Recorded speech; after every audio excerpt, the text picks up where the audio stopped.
The peaceful Kanagawa Prefecture in Yokohama is shaken by the emergence of a kaiju measuring an estimated 60 meters long. With a strength rating of 3.5, people rush as security personnel assist them in escaping to a shelter for safety. Citizens who aren't in danger watch live updates on their phones, guessing which division of the defense force will come to the city's aid. One suggests it will be Division 3 since the kaiju is in Yokohama. Mina Ashiro, captain of Division 3, and her teammates arrive on the scene, climbing walls and firing at the kaiju. When Mina gets close to the beast, she fires her gun at its belly, causing it to explode from within. Kafka Hibino, the down-and-out main character, arrives at the site of the destroyed kaiju with his team to begin the cleanup of its remains, while Mina and her team receive cheers from the citizens for taking down another kaiju without any casualties. During the cleanup, a tech team gathers samples from the kaiju collected by Kafka. One team member gets hurt by a hazardous part of the kaiju, prompting Kafka to rush over and help him, since he's made similar careless mistakes in the past. After treating the injured member, the team captain assigns Kafka to work with the kaiju's intestines. Although he doesn't want to, Kafka, being a loser, doesn't know how to refuse, so he dives into the messiest part of the job. Later that night, Kafka returns home, still feeling the effects of cutting through intestines, but gets distracted by the news covering Mina. He recalls a time when he and Mina promised to fight kaiju together. Kafka turns off the TV, deciding he's had enough of the 27-year-old captain. Still, he can't help but wonder why things turned out differently for him, but he settles on feeling grateful for having a place to sleep, food to eat, and contributing to society. The next day, Kafka goes to work with a pounding headache. Once he arrives, his teammate Toku introduces him to a new member, Ichikawa, who wants to join the defense force like Kafka once did. Ichikawa feels let down to hear that Kafka has given up on his dreams, while Kafka explains that he realized there were others more skilled than him. Kafka tells Ichikawa he'll understand one day, but Ichikawa is determined not to give up, which makes Kafka a bit envious as he questions if giving up is really so bad. On their second day of cleanup duty, both Kafka and Ichikawa are assigned to work with the intestines. The captain tells Kafka he's good at this task, and Kafka agrees, prompting the captain to say he would have succeeded if he hadn't given up on his dream of joining the defense force. After a while, Kafka notices Ichikawa isn't himself due to the work with intestines, so he offers him multivitamins and nose plugs, but Ichikawa declines the nose plugs, leading Kafka to chase after him. It doesn't take long before the team members decide to call it a day, but Kafka chooses to stay behind. Ichikawa comes back to thank Kafka for helping him get through his first day at work, and takes the chance to let him know that the defense force has raised the age limit for applicants to 32. This means Kafka can still apply if he wants to. Kafka thanks Ichikawa for his kindness, but their nice moment is interrupted by a yoju, another kind of kaiju, which nearly bites Ichikawa. Kafka quickly jumps in to save him, telling Ichikawa to run away since he's aiming to join the defense force and doesn't want to die there. He also asks Ichikawa to call in the yoju once he's safe, and Ichikawa flees. Kafka attracts the yoju's attention and runs as fast as he can with his lazy legs. He ducks into a building with an iron rod, hoping the yoju can't follow. He jumps out of the glass window on the other side and scratches his face in the process. Kafka flashes back to the day his city was attacked by kaiju, when he and Mina lost their home and schools, and decided to join the defense force to see who would be the cooler team member. The yoju isn't going to let Kafka rest, catching up with him on the other side of the building. When Kafka remembers the rule to hit a kaiju by the leg during an attack, he finds he doesn't have the strength. The yoju knocks him to the ground, leaving him helpless until Ichikawa shows up just as the yoju prepares to swallow Kafka. Kafka asks Ichikawa why he came back instead of running away, and Ichikawa explains he couldn't have escaped alone or he'd never make the defense team, but he had called in the yoju before coming back. Kafka feels disappointed in himself and his failure to save anything. Frustrated, he screams, and Mina arrives to help, using her tiger to distract the yoju while she kills it. She tells some of her teammates to watch over Kafka and Ichikawa while she pretends she doesn't know who Kafka is. Mina jumps away with her tiger, saying she'll check for more yoju nearby. In the hospital bed, Kafka recognizes Mina's incredible strength. He gets a moment to feel cool when Ichikawa, who's on the other side of the curtain in the same ward, thanks him for saving his life from the yoju, because otherwise, he would have died. Ichikawa encourages Kafka not to give up, and this time, Kafka agrees to try his luck again for a position in the defense force. Good luck seems far away for Kafka because when he looks up, he sees a kaiju, and before he can scream, the kaiju enters him. Ichikawa stands up, realizing Kafka has turned into a kaiju, and they both scream. An old man walking by the hospital ward calls out to Kafka. Mina gets a call while in a bathtub, recalling that Kafka is a liar since he promised to be by her side when she fights a kaiju that scares her. The call informs her that a kaiju has appeared at the Yokohama South General Hospital, and she vows to take it down with her team. Mina thought when they were younger that with Kafka by her side, there was nothing to fear. But now, she talks with her team members about the new kaiju that has shown up at the hospital and insists they need to take it down before anyone gets hurt. Ichikawa and Kafka, the new kaiju, struggle to convince the patients that Kafka is still the same pathetic loser he's always been. Kafka's smile freaks them out, and when he tries to apologize, he accidentally wrecks the hospital walls. Ichikawa suggests they escape, and Kafka breaks the window to make it happen. Members of Division 3 find out that the kaiju has left the hospital and is heading toward an evacuated area. On the run, Ichikawa wonders how, why, and when Kafka became a kaiju, and he also questions if he's really a kaiju at all. But all his doubts vanish when he looks back and sees Kafka, now in a strange mutated form, eating a bird alive. Shortly after, Kafka shifts back to his original kaiju form and tells Ichikawa he needs to pee, but he has no clue where it would come out. The pee shoots out from his chest, and Kafka is devastated by what he's become. He lies on the ground and asks Ichikawa if he can still join the defense force. Ichikawa quickly responds that Kafka can't join because they'll kill him as soon as they see him. Ichikawa tells Kafka he has more important things to worry about and leads him to a secure spot where they can stay away from people. But Kafka senses the presence of a yoju and hesitates. Mina gets a phone call telling her about another kaiju, so she asks a car to follow Kafka while her bus heads to the new location. Ichikawa urges Kafka to hurry, since a new kaiju means fewer people will be after him. A little girl tries to save her mother, who's trapped under a collapsed building. The mother tells the girl to run, but she doesn't want to leave her mom behind. She tries to lift the heavy wall off her mother, but there's not much she can do. The yoju spots the girl and her mom, breaks the building even more for a better view, and tries to eat the girl alive, but Kafka shows up and punches the yoju.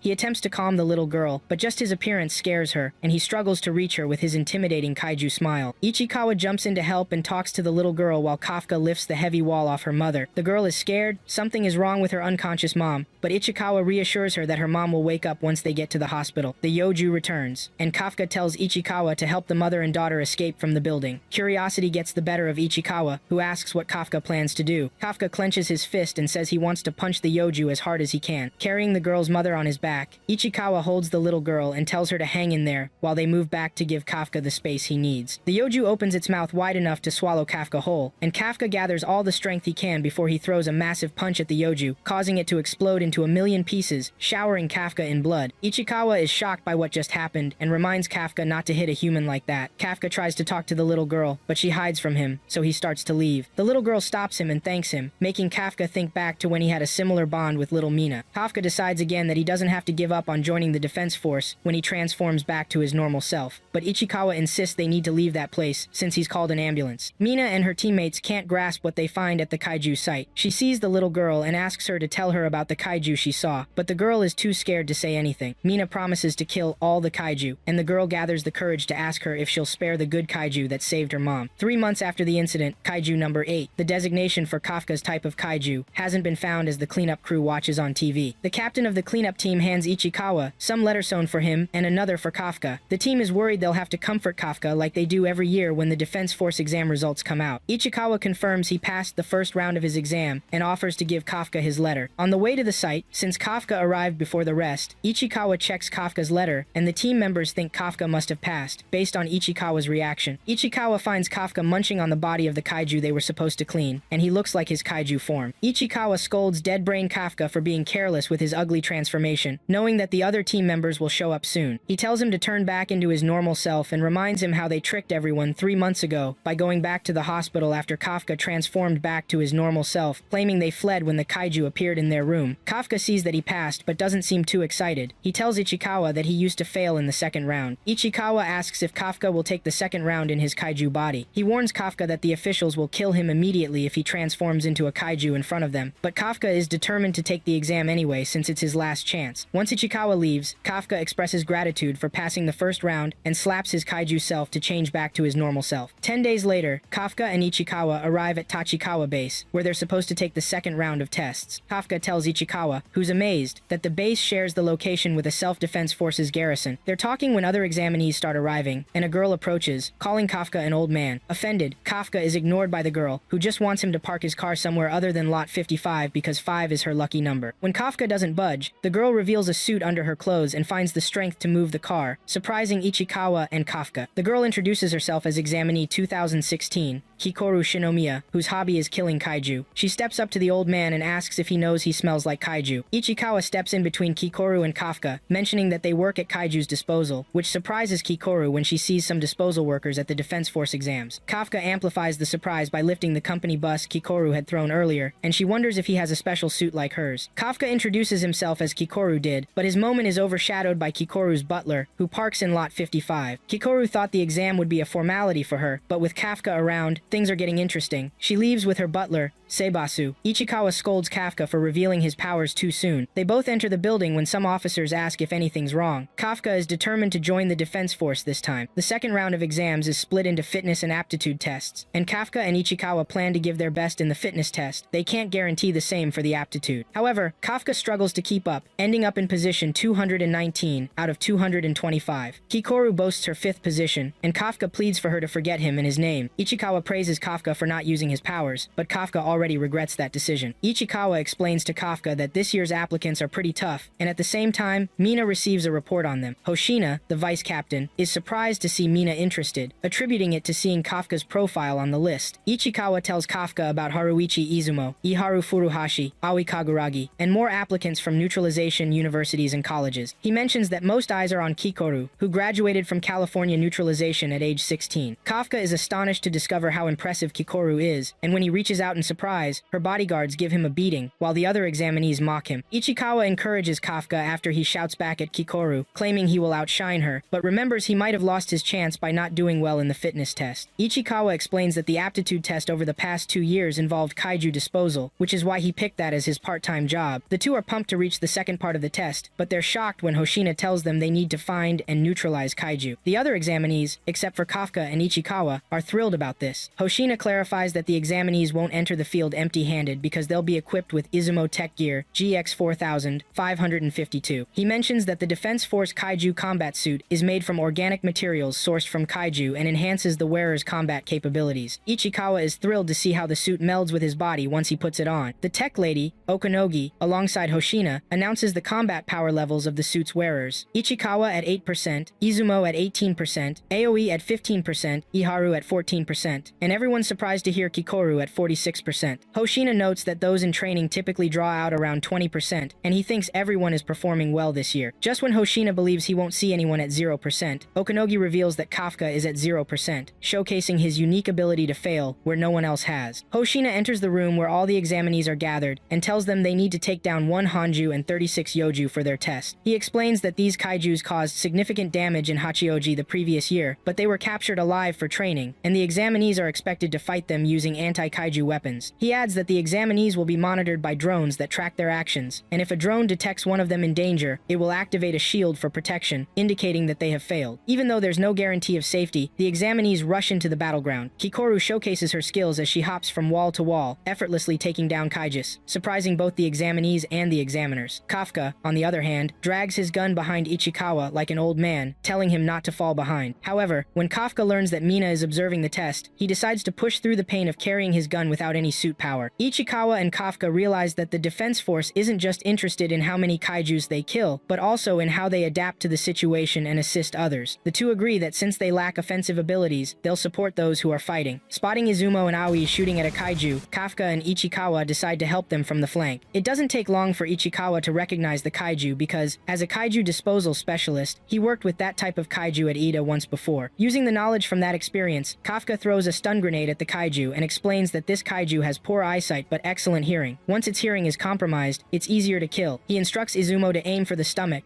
and when he does, they take down the kaiju, earning thanks from the examinees and a notable reaction from Hoshina. Kafka feels determined to at least try this time as he dashes toward the next target alongside Ichikawa, resolved to do his best with his kaiju knowledge. But just when it seems like things are going okay, disaster strikes. A kaiju suddenly appears and knocks Kafka aside. The tech specialist detects abnormalities in Kafka's body, prompting Hoshina to prepare the remote shield. Just when Kafka thinks he's going to fail, Kikoru slays the Yoju and tells him no one quits while she's on the battlefield. Kafka thanks her, but Kikoru is simply glad to see Kafka again. She keeps taking down kaijus, so much so that even Izumo, Aoi, and Iharu struggle to keep up. Hoshina advises Kafka to withdraw from the exam because they suspect his bones may be fractured and his organs damaged, but Kafka remembers that this is his last chance to stand by Mina and refuses to let her see him quit. He finds the strength to rise to his feet, and in a surprising twist, his unleashed power increases from 0% to 0.01%. Kafka decides to stick with the exam, and Hoshina lets him, saying he'll activate the remote shield if he sees Kafka can't keep going. Kafka tells Ichikawa to go ahead, since they agreed that Ichikawa wouldn't wait if Kafka fails like usual, but Ichikawa picks Kafka up on his back instead and suggests they combine their powers, Ichikawa using his suit and Kafka using his knowledge of kaijus. Hoshina can't stop laughing at how ridiculous they look, so much so that even the tech lady gets annoyed. Ichikawa and Kafka hope to catch up with Kikoru to help her, but she's too fast even for Izuma, Aoi, Aoi, and Iharu. Kikoru leaps from car to car, taking down the Yojis with a shot or two, leaving nothing for her teammates. Okanogi tells the others in the operations room that Kikoru has taken down all the Yoju in the Delta region and is on her way to the Hanju. Kikoru throws a grenade at the Hanju, catching it off guard before she jumps into its mouth and separates it with her legs. She pulls the trigger, aiming into the Hanju's mouth, taking it out and earning a smirk from Hoshina in the operations room. Okanogi announces the defeat of the Hanju, the end of the exam, and the withdrawal of the drones. Hoshina is still in shock that the exam ended so quickly after all the time it took to set up. Kafka complains about Kikoru's speed, and Ichikawa drops him, breaking their combination. Mina is also impressed by Kikoru's accomplishments, and Hoshina mentions it's because of her that no one failed the exam and injuries are minimal. Kikoru looks up at the sky,